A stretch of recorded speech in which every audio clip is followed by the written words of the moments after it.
Merci Bobby.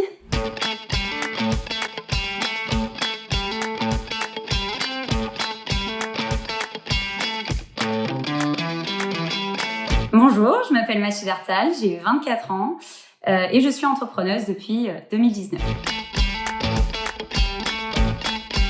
Depuis toujours, vu que j'ai voulu être une businesswoman, on va dire ça comme ça, du coup, j'ai directement fait une école de commerce. Donc d'abord, je suis partie apprendre l'anglais à l'étranger. Après, j'ai fait une école de commerce internationale, 2 ans en France et 2 ans à Londres, dans la gestion d'entreprise. Et après, donc, j'ai fait un master spécialisé à l'ESCP, Innover et Entreprendre.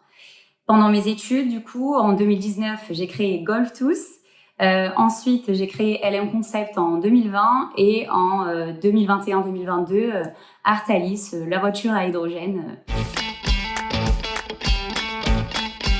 Alors, j'en ai eu 3, donc Golftooth qui continue toujours et les 2 autres qui ne continuent plus. Donc, Golftooth qui est donc dans la prestation de golf sur les plages avec des balles biodégradables. Donc, c'est uniquement durant l'été ou sur les îles. Et ensuite, donc, il y avait LM Concept que donc j'ai fondé avec ma meilleure amie en 2020. C'était la création de bougies et de sacs et de chapeaux brodés. C'était super, on a fait ça pendant le confinement. Et ensuite, après, donc pendant le master, j'ai créé avec mon ancien associé, du coup, une marque de supercar à hydrogène. Mais malheureusement, depuis quelques semaines, ça s'est arrêté par faute d'association. Donc, entrepreneuse, c'est en quelque sorte savoir tout faire. On m'a toujours dit que j'étais un couteau suisse. En fait, depuis 2016, je travaille. J'ai fait un petit peu de tous les jobs, soit étudiant, soit par exemple des stages un petit peu mieux, tels que commercial ou la gestion de site, etc. Et en fait, ça m'a permis justement plus tard, pour développer ma boîte, il faut savoir un petit peu tout faire. C'est-à-dire savoir au moins toucher un petit peu à la finance, savoir la communication, savoir aussi présenter devant des événements, etc. Et moi, c'est ce que j'aime dans mon métier parce qu'il n'y a pas réellement de quotidien et ça change un petit peu tous les jours. Il faut savoir toucher à tout. Alors, ce qui me fait vibrer dans l'entrepreneuriat, c'est la création. En fait, de partir d'une feuille blanche et de pouvoir créer soi-même un projet, pouvoir se surpasser, le challenge. Ça fait aussi partie de mes passions parce que je fais de la danse. J'aime le sport extrême, j'aime le karting, j'aime les voyages, etc. Et tout ça, c'est toujours la découverte de nouvelles notions.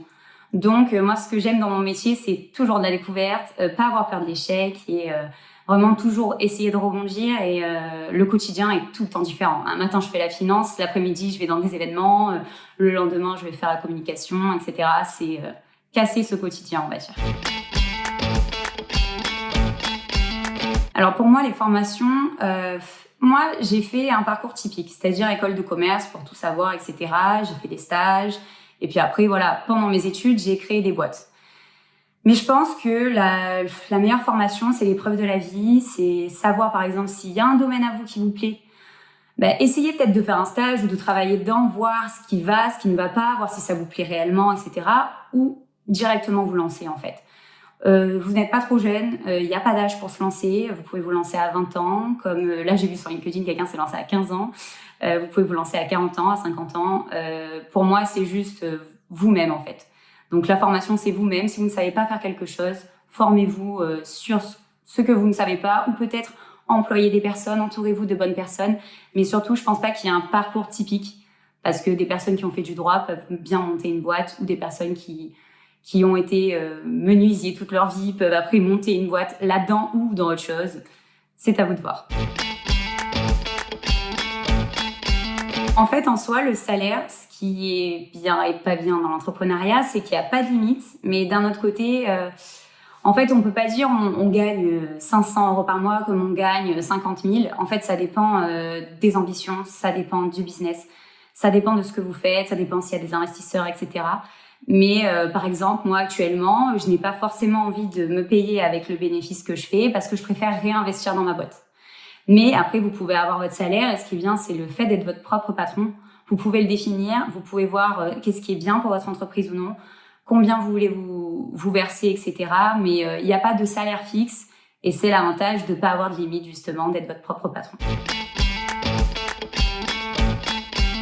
Alors, les conseils, il y en a énormément, mais ceux qui m'ont le plus marqué déjà, c'est ne pas écouter les gens, surtout qui ne sont pas entrepreneurs, qui vont dire que voilà, tu n'y arriveras pas, que c'est impossible, que tu es trop jeune, que tu es trop vieux, que tu es... Qui est-ce écoute-toi toi-même, investis en toi-même. Et le deuxième conseil, c'est si tu as une idée, parle-en. On m'a toujours dit de ne pas en parler et voilà, durant mes études ou même pendant que je développais mes boîtes, je me suis rendu compte qu'il faut en parler. Parce que si tu as une idée ou si tu as un rêve, il faut le confronter au marché. Donc mon conseil, n'abandonne pas, écoute les gens dans le monde de l'entrepreneuriat, mais pas trop, écoute-toi toi-même, fais ce qu'il faut et n'aie pas peur d'échouer. Si tu échoues, c'est pas grave, tu apprends toujours et il faut échouer pour réussir. Et je sais que c'est bizarre à dire, mais j'ai déjà vécu et au final, ça m'a beaucoup servi. Si j'étais un animal, je serais un caméléon. On me l'a déjà dit avec toutes les personnes avec qui je travaillais, c'est parce que je peux très bien un soir sortir, être faux folle, et puis après dans le travail être très très sérieuse, et puis m'adapter au type de personnes à qui je parle, des personnes de mon âge, des personnes plus âgées, etc. Et je peux très bien m'effacer comme me faire voir, c'est bizarre de dire ça comme ça. Mais ouais, on m'a toujours dit que j'étais un caméléon, donc voilà, c'est ce que je suis. Je sais pas comment faire, mais je deviens invisible, quoi. Ma chanson du moment touche l'entrepreneuriat. C'est Si facile de Orelsan. Il me semble que c'est un featuring. Et c'est justement sur ne pas écouter les gens qui disent que tu ne réaliseras jamais tes rêves, etc. Bon, par contre, je suis entrepreneuse, mais je suis pas chanteuse. Mais ça fait Ah, si c'était si facile, tout le monde le ferait. Qui tu serais pour réussir où tous les autres ont échoué? Oublie tes rêves prétentieux, redescends sur terre où tu n'en reviendras jamais. Voilà, après je vais pas rapper.